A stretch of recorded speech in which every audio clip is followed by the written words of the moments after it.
یو داسې هیواد چې خلک یې له لوږې مري، اقتصاد یې تر سختو بندیزونو لاندې دی، خو بیا هم امریکا، جاپان او د نړۍ د قدرتونو سترګه ترې سوځي. ولې د نړۍ تر ټولو زورور پوځونه د شمالي کوریا پر وړاندې دومره محتاط دي؟ ولې د کیم جونګ اون یو ګواښ د نړۍ بازارونه، سیاستوال او پوځونه اندېښمنوي؟ او څنګه یو کوچنی، منزوي او سختو بندیزونو لاندې هیواد توانېدلی چې د اټومي جګړې ویره د نړۍ پر سر خپره وساتي؟ آیا دا یوازې د اټومي وسلو ځواک دی؟ که تر شا یې داسې رازونه، تونلونه او ستراتیژۍ پرتې دي چې نړۍ یې له تصور هم ویریږي؟ نن به تاسو ته هغه حقیقتونه وښیو چې ولې شمالي کوریا د نړۍ تر ټولو خطرناک او نه اټکل کېدونکی هیواد بلل کېږي. له مودو راهیسې شمالي کوریا توغندویي ازموینې کوي، خو څو میاشتې مخکې یې د اټومي سرګلولې لیږدونکي یو توغندي د جنوبي کوریا له فضا څخه په تېرېدو د نړۍ د یو شمېر مشرانو اندېښنې هم راوپارولې. دوی دا ازموینې وغندلې او د ملګرو ملتونو امنیت شورا هم یوه بیړنۍ غونډه راوبلله، خو د دې هیواد پر وړاندې د پرېکنده اقدام پرېکړه ونه کړه او شمالي کوریا لکه د تل په څېر خپل کار ته دوام ورکړ. پیونګیانګ په خپلو پرله پسې ازموینو سره نړۍ ته ښودلې ده چې د هر اقدام پر وړاندې به بالمثل عمل کوي او دغه راز د شمالي کوریا رهبر کیم جونګ اون تل نړۍ ته ګواښ کوي چې د اټوم تڼۍ یې د میز پر سر ایښې ده. خو اوس پوښتنه دا ده چې ولې هیڅوک یې مخه نشي نیولی؟ ډیری کارپوهان په دې باور دي چې د شمالي کوریا پر وړاندې د نظامي اقدام نه کولو مهم عامل د دې هیواد اټومي ځواک دی. راپورونه ښیي چې دې هیواد یوازې د اټومي وسلو په درلودلو بسنه نه ده کړې، بلکې د هغو د لیږد وړتیا هم په دوامدار ډول ازمويي او پراختیا ورکوي. په ځانګړي ډول د بالستیک توغندیو پرله پسې ازموینو نړیواله ټولنه دې ته متوجه کړي چې دا وسایل یوازې د دفاعي نندارې لپاره نه دي، بلکې د اوږده واټن هدفونو د ویشتلو وړتیا یې هم په تدریجي ډول پیاوړې کیږي. دا هغه ټکی دی چې د نړیوال امنیت معادله یې ډیره حساسه کړې ده، ځکه هر ډول مستقیم نظامی اقدام که د کوم هیواد له لوري وشي د ناڅاپي او پراخې جګړې خطر له ځان سره لري. هغه جګړه چې نه یوازې په کوریا ټاپووزمه کې بلکې د ټولې سیمې او حتی نړۍ لپاره د ناورین سبب کېدای شي. د شمالي کوریا توغندي جنوبي کوریا، جاپان او حتی نور سیمهیز هیوادونه په یوه ګزار هدف ګرځولی شي، او لا مهمه دا چې ځینې دومره اوږد واټن ویشتلی شي چې په مستقیمه توګه د امریکا متحده ایالاتونو خاورې ته هم رسیږي. نو د هر ډول نظامی مداخلې بیه خورا لوړه ده.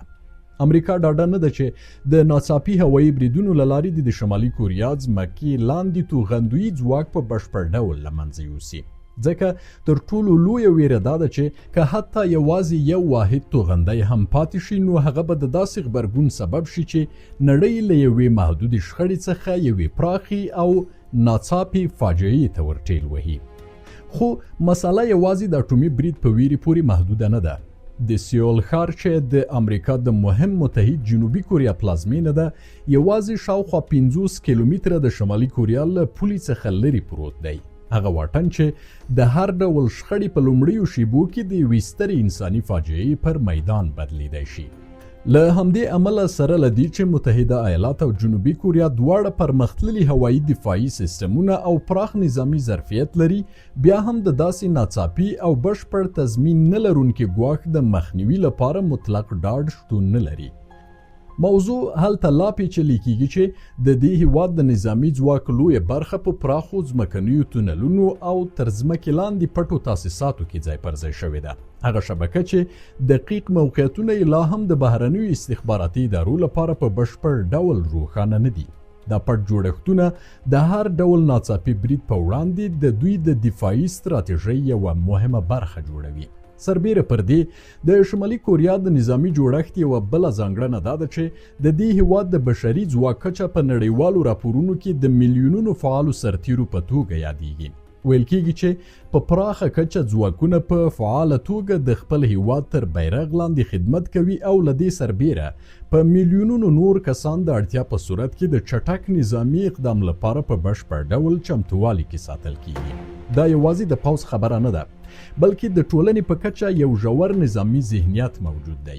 د راپورونو له مخې د دې هیواد وګړو ته له ښوونځي څخه نیولې تر ځوانۍ پورې نظامی زده کړې ورکول کېږي.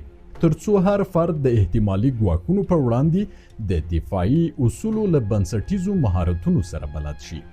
په همدې فضا کې د دولت له لوري داسې فکري او ټولنیز سیستم رامنځته شوی چې خلک پکې د دې روحیې سره روزل کیږي چې د هر ډول بهرني ګواښ په وړاندې باید د خپل هیواد دفاع د سر او مال په بیه ترسره کړي. دا مفکوره د ټولنې په جوړښت، تعلیم او روزنه کې ژور اغیزه لري او د ملي هویت یوه مهمه برخه ګڼل کیږي. د شمالي کوریا د دفاعي جوړښت یوه له تر ټولو پټو او حیرانوونکو برخو څخه د دې هیواد د ځمکې لاندې تاسیساتو او تونلونو پراخه شبکه ګڼل کیږي. مختلفو استخباراتي راپورونو او تحلیلونو له مخې دغه هیواد د خپل پوځي تاسیساتو مهمه برخه د ځمکې لاندې ځای پر ځای کړې ده، څو د احتمالي هوایي بریدونو په صورت کې د خپلو مهمو نظامي وړتیاوو ساتنه تضمین کړي. دغه تونلي سیستمونه چې د غرونو او سختو جغرافیایي سیمو ترمنځ غځېدلي دي د دې هیواد د دفاعي ستراتیژۍ یو مهم عنصر جوړوي. ویل کېږي چې د توغندویي واحدونو او ځینو نظامي تجهیزاتو د پټولو لپاره هم له همدې جوړښتونو څخه استفاده کیږي څو د کشف او هدف ګرځولو امکان تر ډیره حده راکم کړل شي. همدا وضعیت د هر ډول نظامی سناریو لپاره یو ځانګړی پیچلتیا رامنځته کوي، ځکه هر احتمالي مقابل لوری به یوازې د سطحې له اهدافو سره نه بلکې د ځمکې لاندې له یو نامعلوم او څو پوړیز دفاعي سیستم سره مخ وي. په همدې لړ کې وخت نا وخت داسې راپورونه هم خپاره شوي چې ځینې محدود تونلونه د جنوبي کوریا د پولې تر نږدې سیمو پورې رسیږي. یو شمیر دغه جوړښتونه په تیرو لسیزو کې کشف شوي هم دي چې د شمالي او جنوبي کوریا ترمنځ یې د پټ نفوذ او احتمالي نظامي حرکتونو په اړه پوښتنې راپورته کړي دي. د دې هیواد په اړه یو بل مهم حیرانوونکی واقعیت دا دی چې دلته یو سخت متمرکز او دیکتاتوري سیاسي نظام حاکم دی چې د ټولنې په هره برخه ژور اغیز لري. د راپورونو له مخې د بیان ازادي خورا محدوده ده او د دولت رسمي دریځ پر ضد څرګند نظر ورکول له جدي عواقبو سره مل ګڼل کیږي. د معلوماتو د لاسرسي په برخه کې هم پراخ محدودیتونه موجود دي. نړیوال انټرنیټ ته لاسرسی عام وګړو ته نه دی ورکړل شوی او د معلوماتو جریان په ډیره کچه د دولتي چوکاټونو له لارې کنټرولېږي. په همدې دلیل ډیری خلک یوازې هغه معلومات ترلاسه کوي چې د رسمي رسنیو له لارې خپریږي.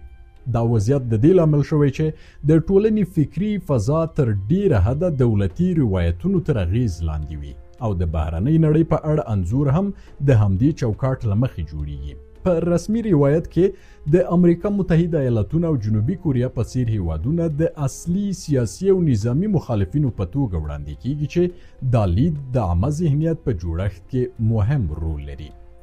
د دې ټولو محدودیتونو او سخت کنټرول په نتیجه کې د داخلي سیاسي یا ټولنیزو خوځښتونو احتمال خورا کم بلل کیږي، ځکه د دولت د امنیتي، اداري او ایډیالوژیکو جوړښتونو له امله د هر ډول پراخ داخلي حرکت رامنځته کېدل له جدي خنډونو سره مخ وي. بله دا چې کیم جونګ اون د خپل واک په داخل کې د هر ډول احتمالي سیاسي مخالفت یا داخلي خوځښتونو پر وړاندې هم خورا حساس دی. د هغه د واکمنۍ له پیل راهیسې د نظام د ثبات او کنټرول لپاره د سختو اقداماتو راپورونه په دوامدار ډول د نړیوالو رسنیو او استخباراتي ارزونو برخه پاتې شوي دي.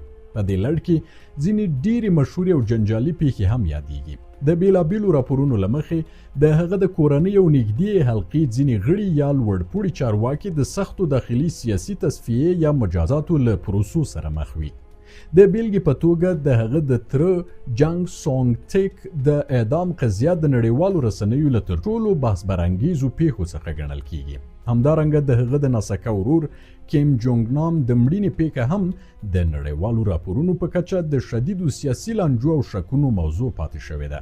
که څه هم هغه په بهر کې په مرموز ډول وژل شوی دی، خو ډیریو سرچینو ویلي چې د هغه د وژلو امر هم د کیم جونګ اون کار و. په همدې فضا کې کله چې د شمالي کوریا رهبر وایي چې د اټوم تڼۍ مې د میز پر سر ایښې ده، نو نړۍ نشي کولی دا ګواښ بابیزه وګڼي. د شمالي کوریا په اړه د نړیوال سیاست یو مهم اړخ دا دی چې چین د دې هیواد تر ټولو نږدې او کلک متحد پاتې شوی دی. د دې اړیکې تاریخي ریښې د 1950 کال د کوریا جګړې ته رسیږي.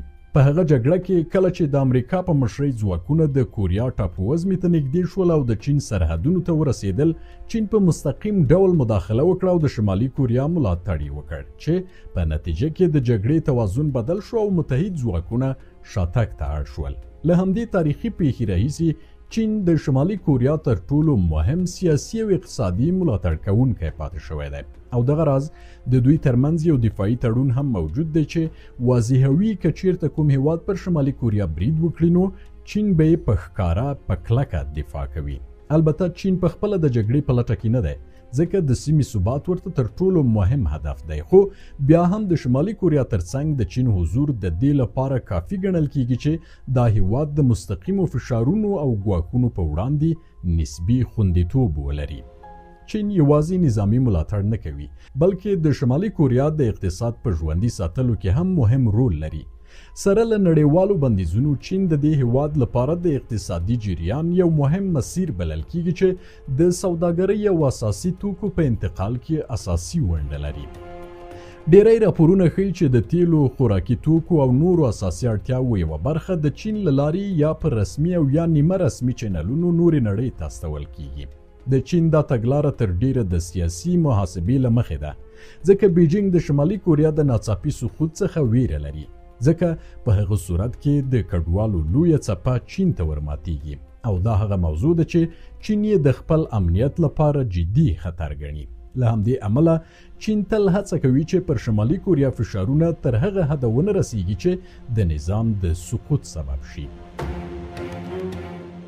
په بل اړخ کې روسیه په وروستیو کلونو کې د شمالي کوریا له مهمو نږدې شریکانو څخه ګرځېدلې ده.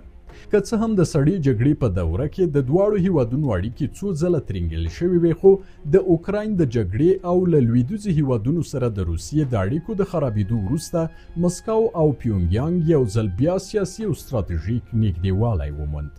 راپورونه ښیي چې شمالي کوریا روسیې ته د ځینو نظامي تجهیزاتو او مهماتو په برابرولو کې رول لوبولی او په بدل کې د ټکنالوژۍ، اقتصادي ملاتړ او سیاسي همکارۍ په برخه کې امتیازات ترلاسه کړي دي.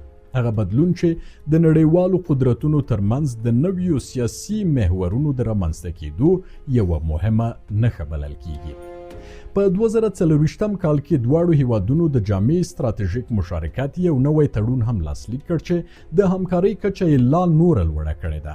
که څه هم دا تړون د ناټو په څیر واضح او اتوماتیک دفاعي مکلفیت نه لري، خو د دې معنا دا ده چې دواړه هیوادونه د امنیتي او نظامي همکاریو په پراخولو ټینګار کوي او د یو بل د ستراتیژیک ملاتړ ژمنه پیاوړې کوي. د شمالي کوریا ستراتیژیک فکر په چوکاټ کې د عراق، افغانستان او اوکراین تجربې هم د مهمو مثالونو په توګه یادېږي. د پیونګیانګ له نظره دا هغه پیښې دي چې ښیي نړیوال تضمینونه تل د بحران پر مهال عملي بڼه نه خپلوي. د معمر قذافي د واکمنۍ پای هم د همدې بحث برخه ګرځول کیږي. شمالي کوریا وایي چې که چیرته معمر قذافي اټومي ځواک درلودی نو هیڅکله باید له دې سرنوشت سره نه و مخامخ شوی. همداراز له صدام حسین نه هم دوی ورته تجربه اخیستې ده.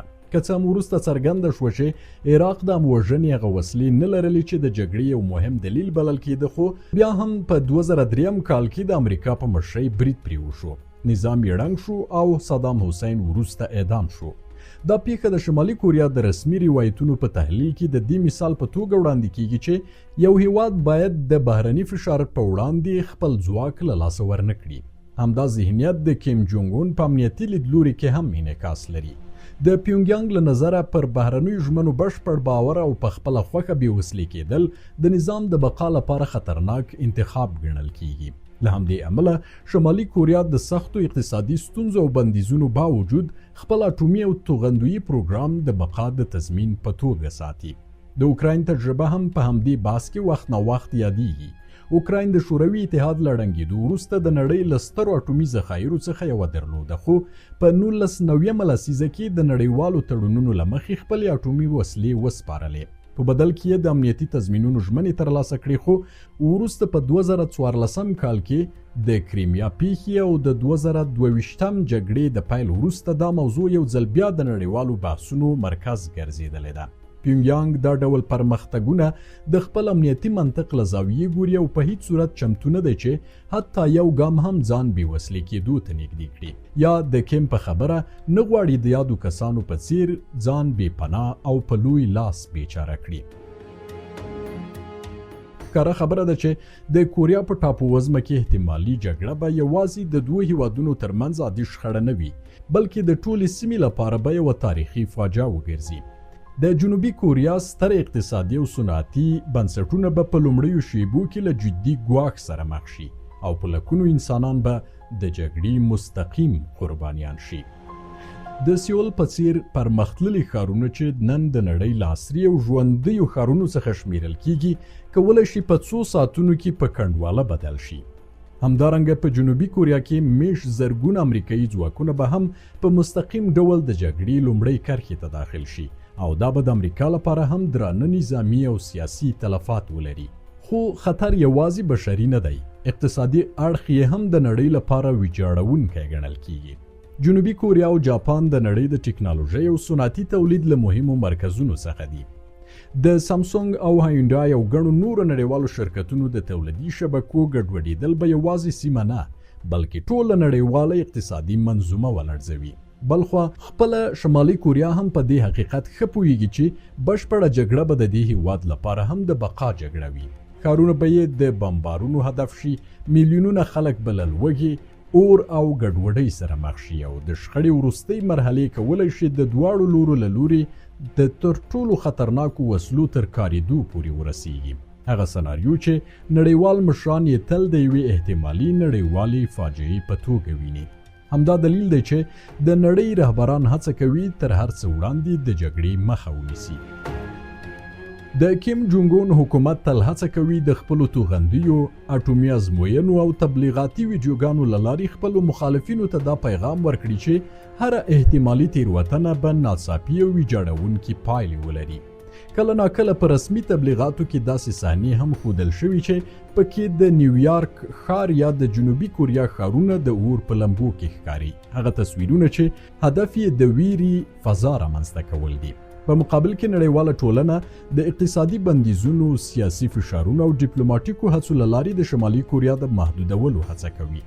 له کلونو راهیسې د دې هیواد اقتصاد تر سخت فشار لاندې دی او د دې هیواد ډیری وګړي د فقر او محدودیتونو په شرایطو کې ژوند کوي، خو د دولت په ستراتیژۍ کې بیا هم کوم اساسي بدلون نه لیدل کیږي. حتی د 1990 لسیزې هغه خطرناکه قحطي چې د شوروي اتحاد تر سقوط وروسته رامنځته شوه او د راپورونو له مخې له میلیونونو خلکو ژوند واخیست هم د شمالي کوریا رهبران د خپل اټومي پروګرام له دوام څخه راونه ګرځول. د پیونګیانګ لپاره اټومي وسلې یوازې نظامي پروژه نه بلکې د نظام د بقا تضمین ګڼل کیږي. په همدې موده کې د میلیاردونو ډالرو مرستې، مذاکرات او حتی د ډانلډ ټرمپ او کیم جونګ اون ترمنځ تاریخي لیدنې هم ونه توانېدې چې د دواړو لورو ترمنځ اساسي اختلاف ختم کړي. ستونزه دا ده چې شمالي کوریا غواړي خپل اټومي ځواک وساتي او وروسته امتیازات ترلاسه کړي، خو امریکا بیا ټینګار کوي چې لومړی باید د بېوسلې کېدو عملي ګامونه واخیستل شي. او همدا ژوره بې باوري ده چې د کلونو خبرو اترو باوجود یې هیڅ وروستۍ او پایدارې پایلې ته نه دي رسولي. نو کله چې دا ټول عوامل اټومي وسلې، پراخ تونلونه، میلیونونه سرتیري، د چین او روسیې ملاتړ، د منځني ختیځ او اوکراین تجربې او د جګړې احتمالي فاجعه یو ځای کېښودل شي، نو ځواب روښانه کیږي چې ولې نړۍ د شمالي کوریا پر وړاندې له احتیاط څخه کار اخلي. ځکه دلته یوه کوچنۍ تېروتنه هم کولی شي د معاصر تاریخ تر ټولو خطرناکه شخړه پیل کړي. که ویډیو مو خوښه شوې وي لایک یې کړئ، په کمنټ کې خپل نظر راته ولیکئ. که زموږ چینل ته نوي یاست نو سبسکرایب له یاده مه باسئ او ویډیو له ملګرو سره هم شریکه کړئ.